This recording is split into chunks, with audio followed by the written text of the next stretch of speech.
Hello everyone. Today we talk about how to fix the app of Promova. We will go to settings, then we click on apps. After that we will search the app Promova and we click. They will on force stop. After that we go to storage. Then we click on clear cache.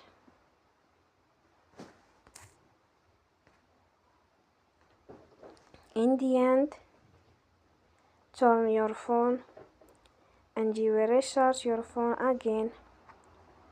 Don't forget to support us by like and subscribe. See you next time and thank you for watching.